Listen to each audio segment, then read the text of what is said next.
Assalamualaikum teman-teman. Apa kabar semuanya? Jadi, hari ini tuh aku mau live. Ini first time aku live di Instagram SBC Skin Official. Dan hari ini tuh aku bakalan live bareng Dokter Rizka. Bagi yang belum tahu Dokter Rizka itu siapa, nanti aku bacain profilnya. Pokoknya insya Allah bahasan hari ini tuh seru banget karena kita akan membahas soal perbedaan produk krim dokter dengan produk over the counter. Oke, sebelumnya aku mau bacain dulu profil Dokter Rizka. Uh, Narasumber kali ini kita akan ngobrol sama Dokter Rizka ya. Berikut profilnya, Dr. Rizka Ramadhani Rurai, SPDV, adalah dokter spesialis dermatologi dan venerologi atau yang dulu kita kenal sebagai dokter spesialis kulit dan kelamin. Yang praktiknya tuh di Rumah Sakit Harapan Bunda dan Rumah Sakit Melia. Menamatkan pendidikan spesialis dermatologi dan venerologi di Universitas Hasanuddin pada tahun 2022. Tergabung dalam Ikatan Dokter Indonesia (IDI) dan Perhimpunan Dokter Spesialis Kulit dan Kelamin Indonesia atau Perdoski. Anggota Kelompok Studi Tumor Bedah Kulit Indonesia atau KSTBKI, anggota Kelompok Studi Dermatologi Laser Indonesia (KSDLI), dan anggota Kelompok Studi Dermatologi Anak Indonesia atau KSDAI. Latar belakang pendidikannya tahun 2008 sampai 2011 pendidikan S1 kedokteran di Universitas Hasanuddin, 2011 dan sampai 2013 pendidikan beliau profesi dokter umum di Universitas Hasanuddin. Lalu 2018 sampai 2022 pendidikan dokter spesialis dermatologi dan venerologi di Universitas Hasanuddin. Jadi narsum kita hari ini tuh bukan sembarang orang karena kita bakalan tanya langsung sama beliau karena beliau adalah dokter spesialis kulit dan kelamin. Kita langsung aja. Kita lihat di sini sudah ada Dokter Rizka.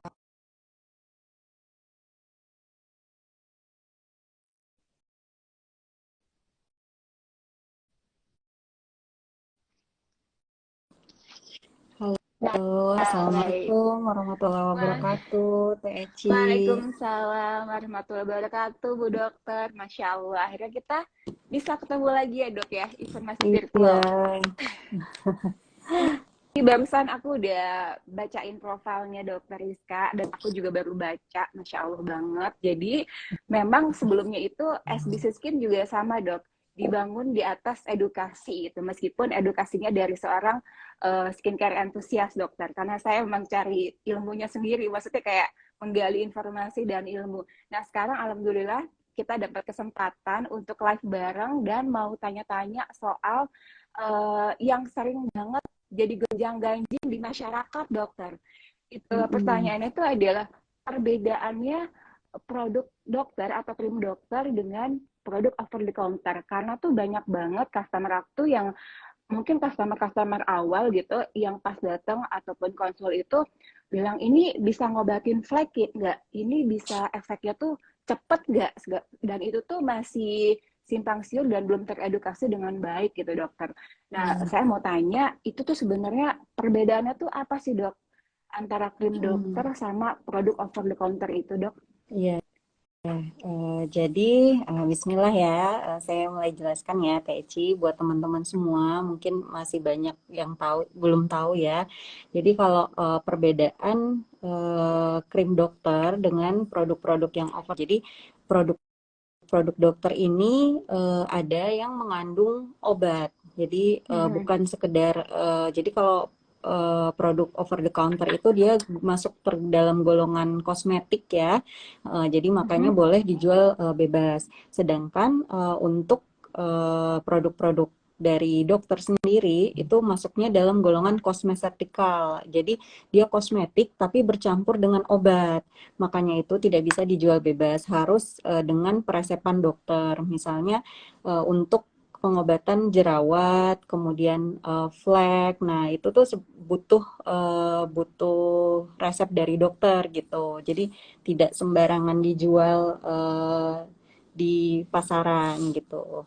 Gitu sih Teh. Itu secara singkatnya lah ya. Jadi kalau misalnya memang kalau misalnya punya masalah kulit, misalnya seperti flek, terkadang memang tidak cukup hanya dengan skincare yang dijual di over the counter. Jadi butuh juga obat-obat yang harus diresepkan oleh dokter gitu. Makanya harus konsultasi dengan dokter gitu. Oke. Jadi artinya kita eksfoliasi pakai AHA atau pakai rutin pakai serum vitamin C aja sebetulnya belum cukup ya dok ya? Karena Ya, tuh kadang tuh banyak customer yang expect-nya tuh banyak kayak misalnya ini bisa nggak ya ngilangin flek aku yang tebal gitu. Memang selalu aku sampaikan juga sih sejalan dengan apa namanya yang disampaikan seharusnya bahwa produk ini tuh bukan obat gitu, produk over the counter itu bukan obat gitu, tapi memang ada kalanya pada saat masalahnya tidak bisa teratasi harus datang ke dokter kulit gitu. Tapi itu dia dok, maksudnya kendalanya itu mengedukasinya itu memang butuh effort ya gitu, karena yang saya hadapi itu adalah pokoknya produk skincare itu sama dengan harus putih glowing nih dok. Ini tuh respon sebagai seorang dokter sendiri gimana tuh dok? Karena kayak pada umumnya masih banyak sih sebetulnya ya bahwa kalau misalnya berbicara skincare udah pasti itu tujuannya tuh harus putih glowing dan itu memang butuh effort banget dok untuk mengedukasi bahwa sebetulnya skincare tuh bukan begitu loh gitu. Itu menurut tanggapan dokter sendiri gimana ya? ya, kami pun seperti itu Teh Eci. Jadi kesulitan karena kebanyakan datang ke dokter juga ekspektasinya sangat tinggi ya. Oh Nah, gitu juga dan dok ya? ya sama sama Teh. Jadi dan bahkan mindsetnya masih sama mindset yang cantik itu harus putih gitu. Nah, padahal kan sebenarnya nggak begitu ya. Cantik itu nggak harus putih gitu ya, semua warna kulit pun bisa cantik gitu dan kalau kulitnya sehat otomatis pasti akan glowing gitu. Jadi apa ya, harus ada perubahan mindset memang dan memang edukasinya ya dari kami dokter kulit juga masih apa ya, istilahnya masih jor-joran banget ya buat mengedukasi masyarakat gitu. Karena yaitu tadi datang ke kita maunya putih, maunya Maunya langsung instan glowing ya dok ya? gitu. Iya, maunya instan. Padahal kan itu semua ada prosesnya ya, dan itu nggak terjadi dalam satu malam gitu. Kulit sehat, kulit glowing itu gitu.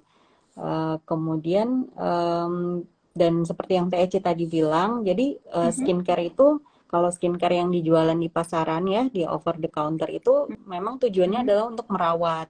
Nah, kalau untuk Merawat iya. mengobati, ya kalau udah mengobati itu sudah bukan ranah dari produk skincare over the counter gitu. Jadi memang yang harus dipahami banyak orang nih, masyarakat juga, bahwa skincare itu bukan obat gitu.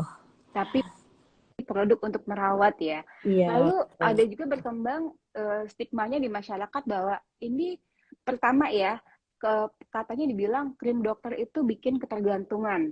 Terus yang Hmm. kedua, sehingga pada saat customer datang ke produk skincare, katanya selalu ditanya, ini bikin ketergantungan nggak gitu. Padahal tuh itu sebetulnya persepsi yang betul itu kayak gimana sih dok? Kenapa Nah, kenapa customer itu selalu bilang bahwa krim dokter itu bikin ketergantungan itu tuh sebenarnya alasannya itu kenapa dok ya? ya, nah itu sebenarnya mindsetnya yang salah ya. Jadi bukan ketergantungan, tapi kebutuhan gitu. Jadi ya Hmm. sama seperti kita kalau misalnya mandi, ya pasti butuh pakai sabun kan ya, biar Hmm. maksudnya biar bersih, biar kulitnya sehat gitu, biar maksudnya wangi gitu. Nah, kalau kita nggak mungkin kan kita bilang, oh sabun itu bikin ketergantungan. Soalnya saya kalau nggak Hmm. pakai sabun, saya kayak kulitnya gimana. Nah itu sama seperti krim dokter tuh kayak gitu. Atau produk skincare yang lain pun seperti itu. Jadi sebenarnya bukan ketergantungan, tapi kebutuhan. Jadi ya jika kita butuh, kita pengen kulit kita glowing, pengen Hmm. kulit kita sehat, otomatis kita butuh merawat, kita butuh mengobati gitu. Jadi ya menggunakan produk dari dokter ataupun dari produk skincare lainnya gitu. Jadi bukan ketergantungan sih ya. Hmm. Kecuali bedakan dengan krim abal-abal ya, eh, Hmm. yang dijual oknum-oknum yang tidak bertanggung jawab gitu di luaran, yang memang dia menjual krim-krim yang mengandung mungkin mengandung haki yang terlalu tinggi gitu, tidak sesuai peresepan dokter, kemudian Mhm. mengandung steroid yang pengen putih instan, biasanya itu ada Mhm. krim-krim yang mengandung steroid. Nah, itu baru yang kadang-kadang akhirnya nanti malah merusak kulit gitu, dan itu yang bikin krim abal-abal itu justru yang bikin ketergantungan Iya. gitu, yang bikin adiksi gitu, bukan krim dari dokter ataupun Oh, produk skincare yang dijual di pasaran oh, gitu. oh gitu. Jadi oke, jadi alasannya karena tuh banyak customer yang saat berhenti krim dokter, dok bilang katanya itu jerawatan parah dan sebagainya. Saya nggak tahu apa mungkin kulit mereka itu sedang sensitizing atau sensitif gitu sehingga mengalami jerawat yang cukup kayak rebound atau apalah ya seperti itu. Jadi saya sih selalu menyarankan kalau misalnya memang kondisinya kayak gitu, mungkin ada pada saat mau menghentikan krim dokternya itu dikasih jeda atau kayak gimana ya dok? Maksudnya karena kan kalau kalau yang krim alami itu kan memang mengandung obat ya, kayak Ya. misalnya haki atau steroid dan lain-lain gitu. Nah itu tuh caranya gimana dok? Biar misalnya karena itu kan obat ya, which is obat nggak bisa dipakai dalam jangka panjang kan ya gitu. Maksudnya sesuai dengan kondisi dia saat itu dan kondisi penyakitnya atau misalnya fleknya tebal banget atau jerawatnya jerawat parah banget kayak gitu. Nah itu tuh gimana caranya memberikan pengertian kepada customer bahwa ketika berhenti itu jangan langsung di-cut gitu aja, memang harus ada waktu dan sebetulnya memang mungkin saja jerawat yang terjadi yang makin parah itu karena kondisi kulitnya sedang sensitif gitu. Itu alasannya tuh kenapa ya dok ya bisa kayak gitu? Pada saat katanya berhenti itu jadi malah jerawatan atau malah fleknya tuh makin tebal gitu. Itu kenapa ya dok ya? Ya. Jadi yang pertama yang harus diketahui, ini krim dokter dokter beneran atau bukan gitu. Itu Oh, dulu yang pertama ya. Karena mm-mm. banyak sekarang yang oknum-oknum itu ngakunya oh ini krim dokter racikan, ternyata bukan gitu. Nah, itu dulu yang pertama ya. Karena kalau benar-benar krim dokter yang dari sejauh yang saya tahu dari spesialis kulit itu tidak pernah meresepkan obat yang membuat kalau kita berhenti, oh malah bikin jerawatan. Jadi kalau udah pakai lagi udah enggak gitu. Jadi nggak ada istilah ketergantungan gitu. Nah makanya harus diketahui benar-benar dulu ini krim dokter beneran apa bukan gitu ya. Nah terus yang kedua, sebenarnya kalau misalnya ada muncul efek samping seperti itu, misalnya oh kok saya pakai ini malah muncul jerawatan, beruntusan, atau baru berhenti semalam muncul seperti itu. Sebenarnya sebaiknya awal harusnya langkah pertama yang dia lakukan adalah kembali dulu ke dokter yang memberikan obat gitu. Jadi konsultasi kembali ke dokternya. Jadi memberikan biar dokternya juga dapat feedback ya. Oh pasien ini ternyata pakai krim ini malah muncul jerawatan gitu. Nah, terus yang ketiga adalah eh, kondisi kulit sebelum dia memakai krim ini tuh seperti apa? Apakah memang Oh, sebelumnya sudah ada iya jerawat iya. gitu, atau memang yang tadinya normal, yang tadinya nggak ada masalah apa-apa, tiba-tiba muncul jerawat. Nah, itu juga harus diketahui dulu gitu. Nah, kemudian kalau Iya iya memang iya. yang tadinya kulit normal ya Teh, terus memakai krim itu tiba-tiba muncul jerawat. Nah, itu memang artinya kulitnya tidak cocok dengan krim itu. Berarti harus dihentikan segera gitu. Hmm, iya, karena begitu juga dengan produk over the counter ya dok.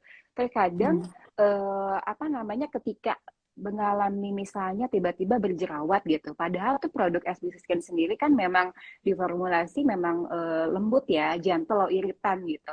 Tapi kadang ketika ada yang nggak cocok, itu udah pasti dibilang ini produknya nggak cocok gitu segala macam. Padahal mungkin bisa jadi kondisi skin barrier-nya pun memang sedang tidak baik-baik saja ya dok ya, Iya. kayak gitu. Karena itu emang apa namanya emang jadi effort banget menjelaskan bahwa uh, even produknya sudah sejantal apapun gitu, ada kemungkinan ketidakcocokan gitu. Apalagi Iya. misalnya krimnya itu jangan kandungannya obat gitu. Nah makanya apa namanya di live kali ini tuh aku tuh pengen banget meluruskan kesimpang siuran selama ini bahwa pertama produk over the counter itu pastinya berbeda dengan produk dokter ya, produk krim dokter. Karena yang satu itu sifatnya itu untuk merawat dan sifatnya itu untuk harian ya gitu. Jadi Iya. don't expect too much with this product gitu karena gak bakalan yang jadi putih bersinar glowing gitu yang kayak bener-bener hilang sama sekali gitu. Mungkin kalaupun misalnya masih ada jerawatan gitu, kadang itu juga dok. Soalnya kayak misalnya deh kayak gini, ini aku pakai sebulan 2 bulan tuh masih cocok loh, kok tiba-tiba aku ada jerawatan ya gitu, ini jangan-jangan produknya tuh yang bermasalah nih, kayak sabar mungkin memang saya selalu bilang nanti kayak bener nggak sih dok kalau misalnya saya menyampaikan bahwa kondisi kulit manusia itu memang dinamis ya, maksudnya tidak selalu sama setiap waktu gitu, jadi kadang memang ada kalanya lagi nggak baik-baik aja, entah mungkin karena pengaruh makanan atau misalnya gaya hidupnya dia ya dok ya, kayak gitu. Jadi apa yang udah saya sampaikan itu udah bener ya dok, kayak misalnya karena SDC Skin juga selalu berusaha apa yang kami sampaikan ini sejalan dengan edukasi yang disampaikan oleh para dokter kulit gitu, dan kami juga tidak pernah mau terlalu mengklaim bahwa ini produknya bisa mengobati bla bla segala macam, tapi langsung kita cut pada saat memang produknya tidak bisa mengobati, maksudnya produknya tidak bisa mengatasi atau memberikan solusi, kita langsung menyarankan untuk langsung ke dokter kulit gitu. Ayo langsung ke dokter kulit karena memang kita juga punya batasan bahwa kita tidak bisa memberikan sesuatu hal yang lebih dari harapan orang, misalnya menyembuhkan semuanya masalah kulitnya tuh nggak mungkin gitu di sebuah produk over the counter, begitu ya dok ya? Iya, betul Teh. Jadi ya masih banyak yang masyarakat masih banyak yang terlalu menyalahkan produk skincare ya. Jadi sebenarnya kalau misalnya kita ada keluhan nih di kulit, jangan buru-buru menyalahkan produknya. Jadi kita lihat dulu, introspeksi dulu gitu. Kita sendiri nih kebutuhan cairan udah cukup belum gitu. Kemudian gaya hidup seperti apa, istirahat sudah cukup, makanannya seperti apa gitu. Apakah mengkonsumsi makanan yang sehat, buah dan sayur, atau lebih banyak junk food, kemudian nggak sama sekali nggak mengkonsumsi buah, sayuran, atau vitamin gitu kan, atau banyak makan makanan yang manis-manis, yang gulanya tinggi gitu. Nah, olahraga gimana gitu, sering olahraga atau enggak. Jadi memang kondisi kulit itu pasti berubah-berubah. Jadi sesuai dengan ada lingkungan yang mempengaruhi, kemudian ada cuaca yang mempengaruhi, gaya hidup ya. Jadi itu semua mempengaruhi. Jadi nggak melulu dari produk skincare gitu. Jadi memang ini masih banyak orang yang belum tahu ya Teh ya. Jadi semua rata-rata langsung buru-buru menyalahkan, aduh ini kayak produknya nggak bagus nih gitu. Iya, Ini kok iya, begini iya, nih gitu. Padahal ternyata pola iya, iya. hidupnya juga berantakan gitu. Dan yang saya highlight itu tadi itu makanan ya, makanan atau minuman yang Ya, manis-manis ya dok ya. iya Itu ngaruh betul. banget sama kondisi kulit ya dok. Itu bisa Sangat. dijelasin nggak dok, seberapa parah tuh makanan dan minuman yang manis-manis itu mempengaruhi kondisi kulit? Karena kan tahu sendiri ya, bulan puasa, buka puasa, maunya tuh makan minuman yang manis-manis kayak kolak, es buah segala macam. Kayaknya kita kalah pengen makanan yang manis-manis. Dan itu emang ngaruhnya kayak gimana sih dok? Kulit itu jadi bakalan kayak gimana sih ke kulit gitu? Iya. Jadi kalau nih terutama teman-teman yang punya masalah jerawat ya, jadi ini tolong didengerin. Di Jadi highlight makanan ya manis, teman-teman ya. iya betul. Penting banget Eh, nih. jadi kalau makanan manis itu akan memperparah kondisi jerawat gitu. Jadi teman-teman mungkin yang sebelumnya jerawatnya cuman dikit, cuman satu dua gitu, begitu sering makan makanan manis kok tiba-tiba jerawatnya malah muncul banyak gitu. Ditambah lagi nggak pernah olahraga. Nah, itu akan memperparah kondisi jerawatnya gitu. Dan tentu saja kalau misalnya eh, terlalu banyak gula ya di dalam kulit kita, itu malah kulit kita juga akan cenderung jadi lebih kering gitu Teh. Jadi otomatis kalau kulit udah kering pasti udah banyak masalah lain deh yang muncul, mulai dari gatal lah, kemudian muncul Oh, kulitnya ya ya ya. pecah-pecah atau gatal dan segala macam gitu Teh. Oh gitu. gitu, menarik banget dokter ya, karena saya juga sebetulnya kulitnya agak sensitif, bahkan saya juga ada eksemanya gitu dok. Jadi ini sekalian konsul ya dok ya. Jadi Iya, ada Teh. apa namanya kalau misalnya emang lagi agak kurang tidur atau misalnya lagi makannya tuh kayak makan coklat terus sebagainya gitu, itu saya di kaki tuh emang ada kayak eksema gitu, sama tangan pun kalau agak luka dikit tuh nanti suka timbul eksema juga tuh dok tuh. Mm, Jadi itu sebenarnya apakah itu juga ada apa faktor genetik? Soalnya mama saya juga kayak gitu ya. Atau karena gaya hidup atau misalnya apa yang saya makan gitu. mm, Itu apakah perpaduan itu ya? Karena memang kadang sembuh, kadang hilang gitu kayak gitu. Cuman saya menyimpulkan bahwa saya juga penderita eksema gitu karena dia juga hilang timbul gitu, nggak benar-benar hilang sama sekali gitu dok. ya. Jadi makanya dengan alasan itu pula saya mengkonsepkan produk SPC Skin yang emang apa namanya nggak pakai alkohol gitu ya, nggak pakai SLS dan sebagainya, itu emang buat kulit-kulit yang sensitif kayak saya ini kayak gitu dok. Itu pengaruh juga ya dari apa namanya hilang timbul itu dari apa karena kenapa tuh dok? Iya. Jadi kalau udah bahas tentang eksema, itu tentunya ada hubungannya dengan genetik ya, Teh. Jadi memang dan itu kalau eksema itu udah ya udah kita akan hidup dengan kulit seperti itu gitu. Jadi nggak bisa sembuh total, tapi bisa terkontrol. Jadi maksudnya ada saatnya dia akan sembuh, tapi kalau ada pemicu, dia akan muncul kembali gitu kulitnya. Jadi memang ada pengaruh juga dari lingkungan, kemudian waktu tidur yang cukup, kemudian stres. Nah, itu semua juga mempengaruhi, termasuk salah satunya juga tadi makanan gitu teh. Jadi memang perpaduan ya antara genetik, kemudian faktor pemicunya ya dari luar gitu. Kayak gitu. Kalau produk skincare sendiri ada yang harus dihindari nggak dok untuk kulit-kulit macam eksema atau kulit sensitif itu dok? Iya, kalau kulit sensitif pastinya harus menghindari yang alkohol ya, kemudian pewangi, fragrance, kemudian tidak boleh kalau untuk daerah wajah sendiri itu tidak boleh terlalu sering menggunakan scrub wajah ya atau Oh. eksfoliasi ya karena kulitnya sudah sensitif ya.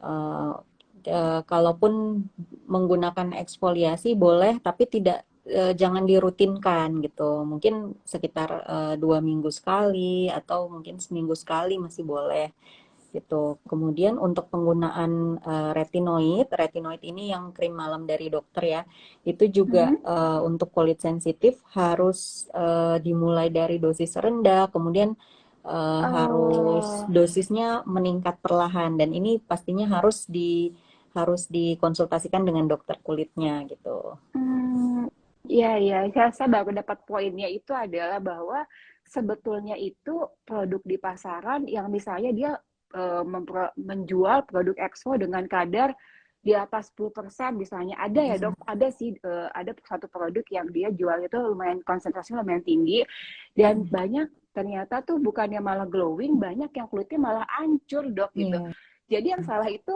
berarti yang tidak teredukasi dengan baik itu ya dok ya. Karena iya, sebenarnya iya ya, karena emang ternyata tuh nggak bisa langsung dengan dosis yang tinggi gitu, tapi memang harus dari yang perlahan-lahan gitu ya. iya Karena betul. karena kondisi kulit setiap orang itu kan mungkin bisa jadi dia sensitif atau sedang sensitizing kayak gitu ya. Iya iya. Apa namanya? Berarti nih dok, kalau misalnya nih kayak saya juga kan ada masalah dengan flek ya dok ya. Itu Hmm, setiap saya hamil itu saya selalu mengalami melasma dok, hmm. dan itu cukup mengganggu sih. Nah itu baiknya itu pemakaian skincare dan krim dokter itu kalau dikombin itu baiknya gimana dok? Soalnya kan memang hilang timbul ya, yang lemah flek itu kalau nggak saya tuh memang saya laster juga gitu.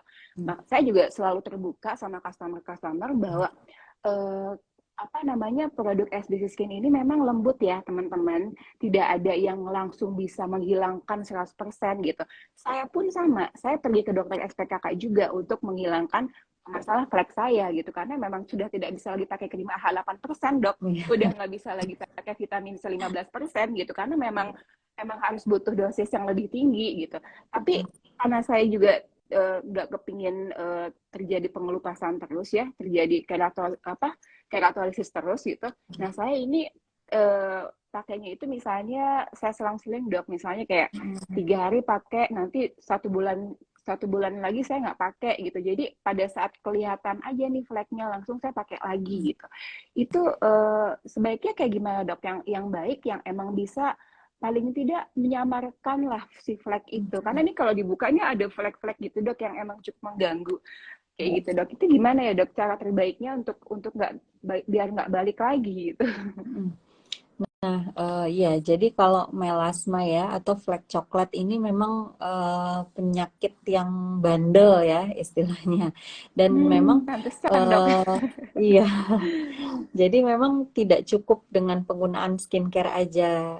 Memang harus combine dengan krim dari dokter. Dan seperti yang Teh Eci bilang tadi, kalau misalnya kita nggak ingin pengelupasan tiap hari, karena krim malam yang dari dokter ini yang isinya tretinoin, ini dia akan memberikan efek pengelupasan kan, dia mengelupas kulit-kulit mati yang lapisan paling atas gitu, dengan harapan nanti akan meregenerasi kulit yang baru dari bawah yang lebih sehat gitu. Jadi melasmanya akan memudar gitu. Nah, tapi memang ada orang-orang juga yang tidak kuat karena si krim malam ini akan memberikan efek perih gitu, agak perih ya, Oh, kemudian iya iya. sedikit merah.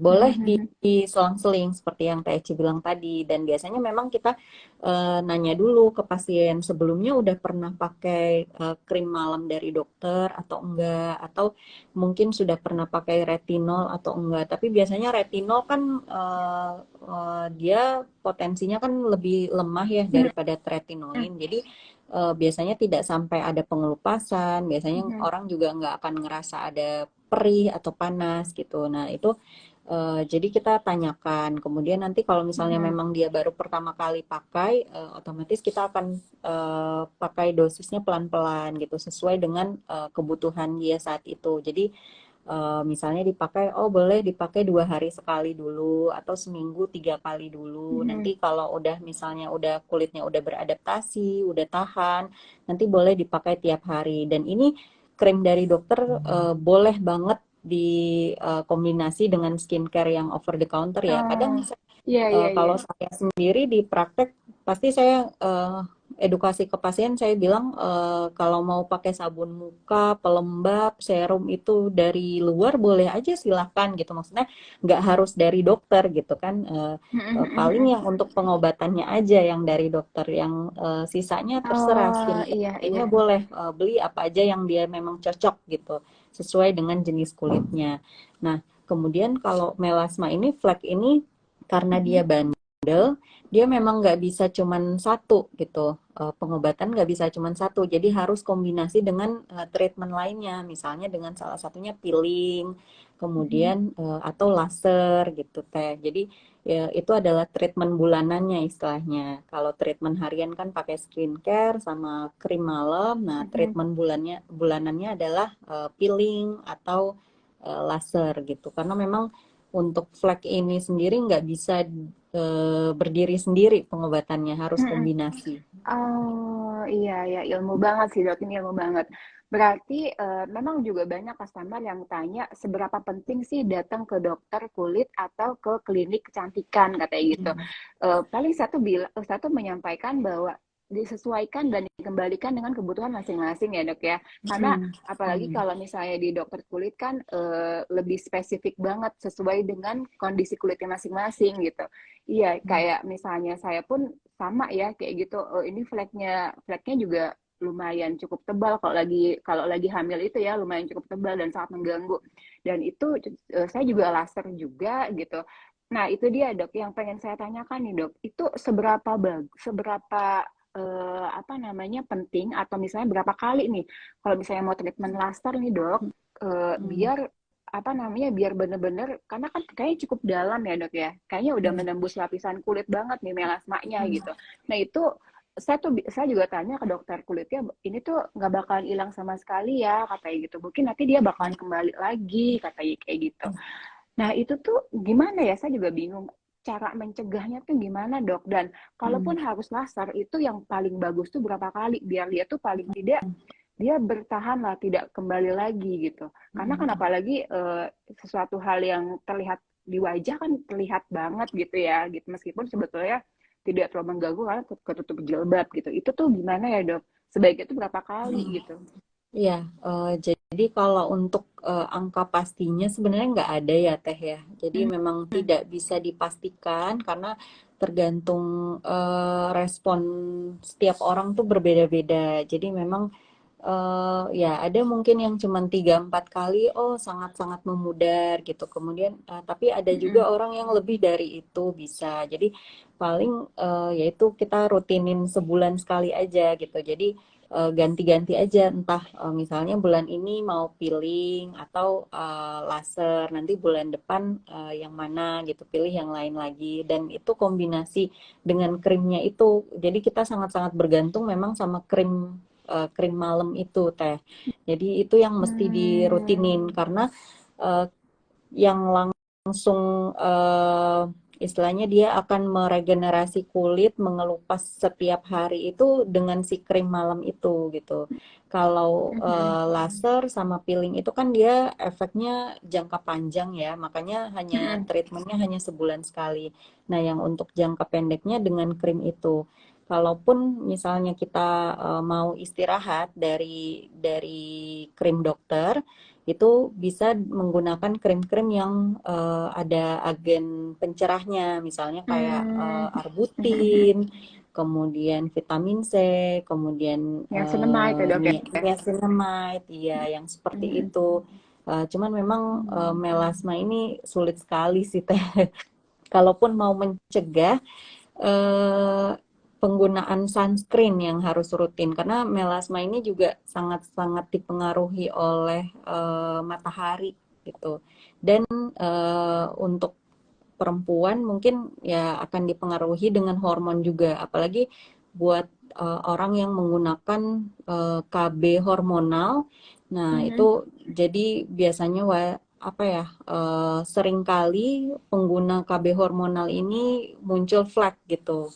Dan selama pemakaian KB hormonal ini masih dipakai, otomatis fleknya juga akan terus ada gitu.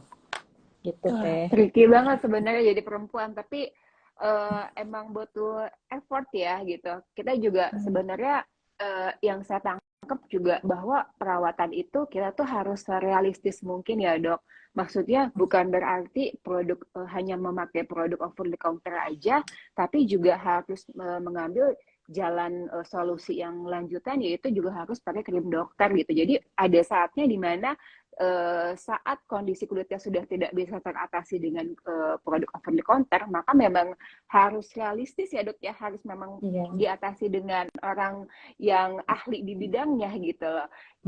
Memang harus seperti itu ya dok ya, jadi enggak yang jadi jangan yang juga sangat menggantungkan diri pada produk over the counter seolah tuh segala-galanya gitu. Dan ini tuh juga apa ya, tanggung jawab dan tugas sebagai seller ya untuk mengedukasi dengan baik, untuk memberikan informasi yang tepat gitu, yang tidak memberikan iming-iming yang melebihi batas gitu ya. Lalu juga memberikan edukasi bahwa uh, pada saat memang harus ke dokter kulit ya ke dokter kulit gitu ya dok ya, gitu. Iya. Karena tidak semuanya produk over the counter bisa mengatasi masalah kulit kayak gitu. Jadi memang seru banget apa namanya, saya juga ini soal perjalanan gimana akhirnya SBC Skin bikin produk apa namanya untuk kulit sensitif itu juga akan kita bahas nanti di Muslim Market Indonesia di Iya. MMI ya, di JCC. Kebetulan teman-teman kita juga nanti hari Minggu nanti tanggal 9 April 2023 kita juga bakalan ada talk show.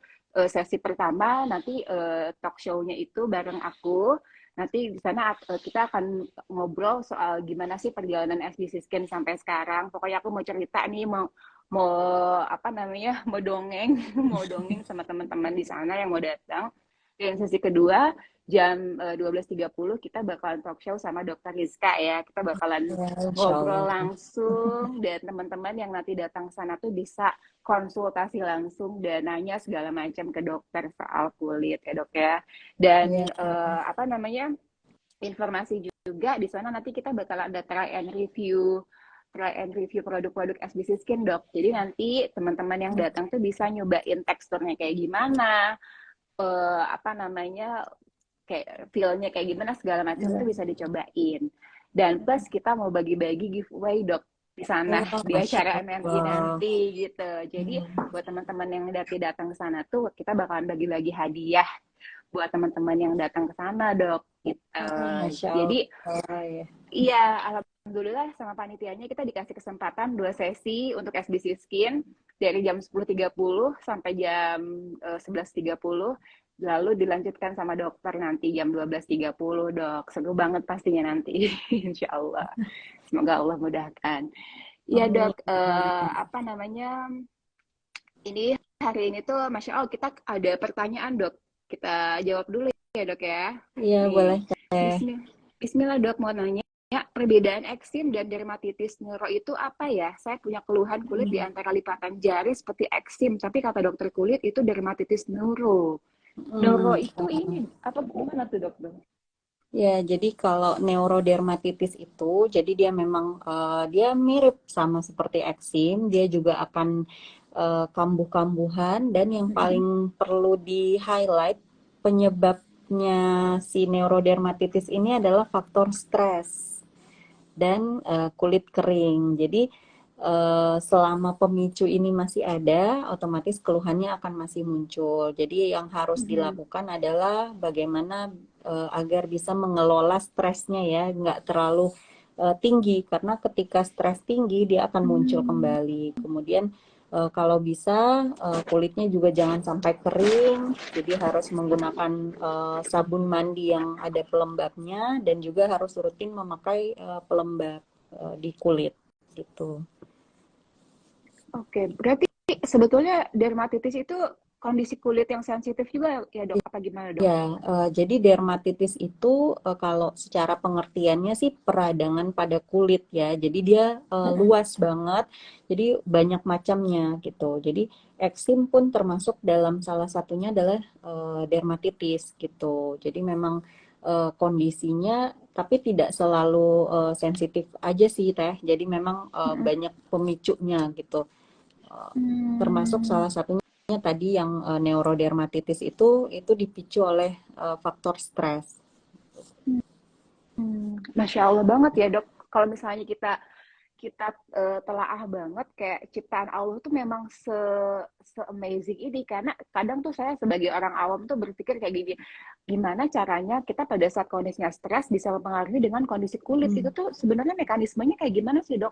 Kenapa iya. pada saat kita lagi stres, capek, kurang tidur, mau datang bulan Hmm, itu kondisi kulit tuh emang ngedrop banget dok? Itu tuh kenapa ya dok ya? Mekanismenya iya. tuh seperti apa ya? Iya, Masya Allah, itu memang ya itu yang harus kita syukurin ya. Jadi memang ciptaan Allah tuh benar-benar sangat-sangat sempurna, dan ini mekanismenya kalau dipelajarin tuh sangat-sangat rumit ya Teh. Jadi hubungannya tuh nanti dengan ada berhubungan dengan genetik, kemudian ada hubungan dengan enzim di dalam tubuh gitu. Hmm. Intinya semua berkaitan gitu. Jadi pada saat kita stres itu kita juga akan dari otak itu akan mengeluarkan hormon-hormon yang menyebabkan stres itu, kemudian akhirnya nanti berkolaborasi dengan salah satunya misalnya kulit gitu gitu. Jadi memang kalau mekanismenya sendiri itu sangat-sangat rumit gitu. Rumit Itu ya. udah masuk ke dalam biomolekuler, itu Masya Allah kalau dipelajarin itu luar biasa gitu. Iya, kadang soalnya sebagai orang awam nih ya, yang saya juga concern banget di dunia skincare, yang itu erat kaitannya dengan dunia kulit ya dok ya, masalah kulit, Iya. kayak ini kenapa ya, ini begini, aduh nyesel deh dulu kuliah nggak masuk kedokteran kayak dokter gitu, jadi dokter kulit, karena sepenasaran itu, kenapa begini itu kayak kayak jadi tantangan tersendiri buat saya tuh untuk upgrade ilmu ya dok. tapi nggak mungkin untuk menyaingi ilmunya dokter ya. Maksudnya ilmu yang bisa saya dapatkan dari jurnal atau dari Google dan sebagainya gitu dok.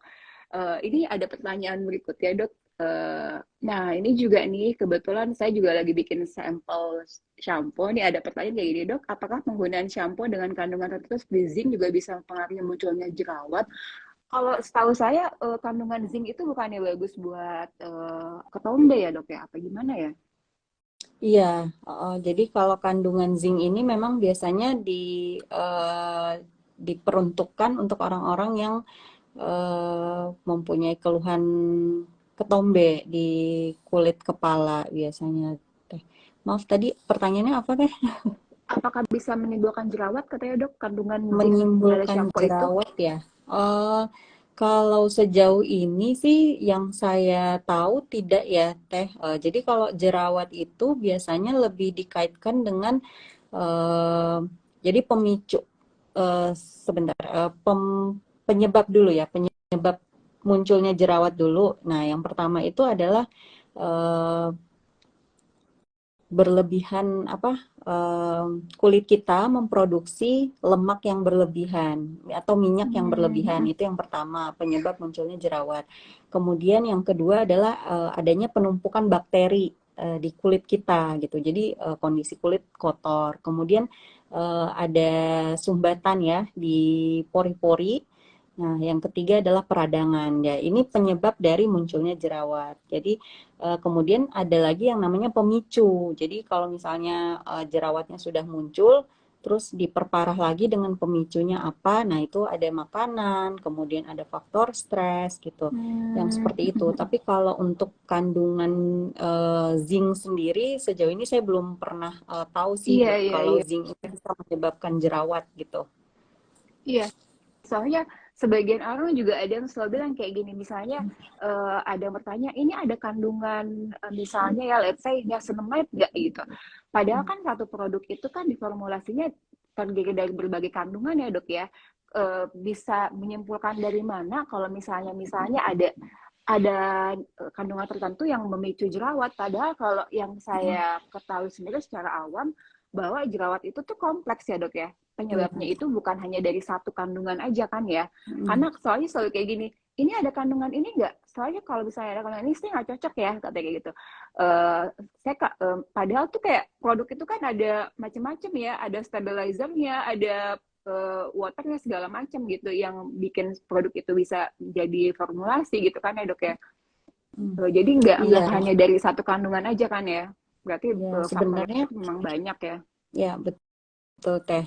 Jadi sebenarnya terkadang bukan bukan jenis kandungannya yang memang ada beberapa yang kandungan yang komedogenik, tapi biasanya tuh yang lebih ke oil minyak-minyak itu karena kan pada Hmm. pada orang yang dengan kulit dengan berjerawat itu biasanya cenderung lebih berminyak wajahnya Iya, karena memang iya. itu tadi salah satu penyebab jerawat adalah produksi minyak yang berlebihan di kulit. Nah, kalau orang yang berjerawat kemudian memakai suatu produk skincare yang kandungannya atau berbahan dasar oil yang Hmm. minyak, nah ini yang bisa membuat munculnya jerawat. Jadi terkadang bukan hanya karena si kandungan aktifnya, tapi si bahan dasarnya dari bentuknya itu Teksturnya juga ya gitu. dok ya. Ya, teksturnya teh. Jadi karena si teksturnya ini terlalu tebal, mungkin Terlalu bentuknya rich krim ya. tebal, Mm-mm. jadi dia akan Mm-mm. menutup pori-pori dan otomatis akan membuat munculnya jerawat gitu. Oke dok. Ini apa namanya? Jadi sekedar tips dok. Gimana nih caranya biar eh, at least nih masalah itu nggak selalu timbul gitu. Apa sih yang harus dilakukan itu biar meskipun nggak harus ke pakai krim-krim dokter, tapi at least masalah tuh nggak timbul gitu. Itu harus ngapain ya dok ya? Mm-mm. Apa yang harus yang dikonsistenkan gitu?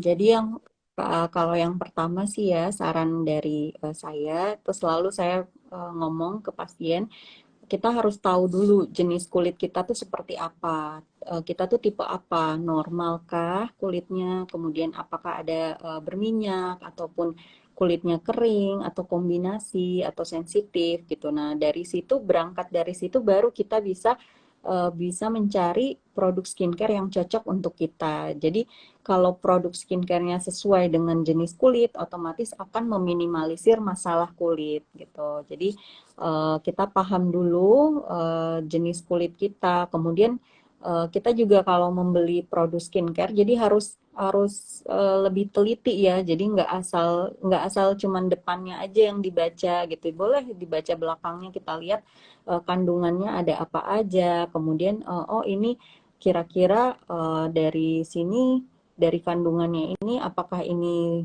konsistensinya seperti apa, teksturnya seperti apa gitu. Ini bakal kira-kira membuat masalah nggak di kulit saya gitu. Jadi memang harus lebih sering-sering membaca ya kalau sebelum membeli suatu produk itu gitu. Jadi kemudian kalau misalnya kulitnya memang sudah misalnya sudah tahu ya jenis kulitnya gitu, otomatis harus memakai skincare yang sesuai dengan jenis kulit. Jadi untuk meminimalisir dari masalah kulit yang muncul gitu Teh. Oke, seru banget, Masya Allah ya dok ya. Bahasan kita first time live nih sama dokter Rizka. Tapi kalau Zoom kita beberapa kali ya Iya, dok ya. Pernah ya kemarin iya, ketemu juga ya. iya, Jadi Masya Allah banget teman-teman. Kita tuh apa namanya, karena sejalan dengan visi misinya SBC Skin ya. Kalau kita tuh emang ingin selalu mengedukasi customer dengan baik, dan apa yang selalu saya sampaikan di webinar-webinar saya ataupun di tulisan-tulisan saya terdahulu juga itu tuh memang sejalan dengan apa yang disampaikan dokter gitu, bahwa kita memang betul sebelum sebelum membeli produk itu harus mengedukasi terlebih dahulu ya dok ya. Jangan iya, asal nge-hype, jangan asal viral, semuanya dibeli akhirnya mukanya hancur iya, gitu. Nanti yang disalahin dokter, apa yang disalahin produknya gitu kan ya, iya. kayak gitu. Dan apa namanya, obrolan yang lebih lanjut dan teman-teman juga bisa ketemu aku dan Dr. Rizka secara langsung nanti di GCC hari Minggu ya dok ya, Iya, jam insya Allah sepuluh hari ini. tiga puluh insya Allah jam 10.30 dan jam 12.30. Jadi di sana nanti bakalan ada SBC Skin, bakalan ada aku juga, bakalan ada Mimsa, bakalan ada Dr. Rizka juga insya Allah. Jadi teman-teman yang tinggal di Jabodetabek bisa banget datang ke acaranya MMI atau Muslim Market Indonesia gitu ya dok. Iya, Apa Teh. namanya, aku terima kasih banget karena dokter di sela-sela kesibukan dokter yang padat mau menyempatkan Oh, diri untuk berbagi ilmu, masya Allah banget. Mau berbagi ilmu iya, sama audiensnya SBC Skin, dan kapan-kapan kita webinar bareng ya dok ya, biar iya, ini apa boleh, namanya, insya Allah. kita kita webinar terus atau enggak kita bikin acara offline juga. Dan kebetulan alhamdulillah bismillah ya, kita dikasih kesempatan sama MMI untuk ngisi acara di sana nanti, di acaranya MMI di Muslim Market Indonesia. Ada aku dan ada dokter Rizky juga. Dokter, terima kasih banyak. Udah nggak kerasa banget loh. Tadi kita mulai jam 2, sekarang udah jam 14.48. Kita Iya, udah ngobrol, insya padahal ini tuh Allah. lagi apa namanya, lagi jam-jamnya haus, Iya, lagi jam-jamnya kepingin minum. Tapi Masya Allah, semoga ilmu yang disampaikan oleh dokter tuh bisa bermanfaat buat teman-teman semuanya. Dan Masya Allah teman-teman, terima kasih banyak yang udah bergabung. Saya juga makasih banyak ya dok ya, iya, udah saya mau juga. live sama aku dan sama SBC Skin. Iya, Oke terima kasih juga teman-teman, Teteh ngundang aku, Masya Allah. iya, pokoknya teman-teman mesti datang ya di acara Net Talk Show-nya SBC Skin. Ada aku dan Dr. Rizka. Karena di sana aku bakalan cerita gimana SBC Skin berdiri sampai sekarang. Dan juga nanti teman-teman bisa tanya-tanya langsung soal keluhan kulit dan sebagainya. Dan pokoknya bakalan seru banget karena kita juga mau ada giveaway juga buat teman-teman yang datang ke sana nanti insya Allah. Oke, dokter. Masya Allah. Akhir kata saya bilang makasih banyak ya. Makasih banyak juga teman-teman semua ya. Iya, Wassalamualaikum makasih warahmatullahi banyak Teh, makasih wabarakatuh. banyak teman. Ya, Waalaikumsalam barakallahu warahmatullahi fikum. wabarakatuh. Waalaikumsalam warahmatullahi wabarakatuh. Wabarakatuh.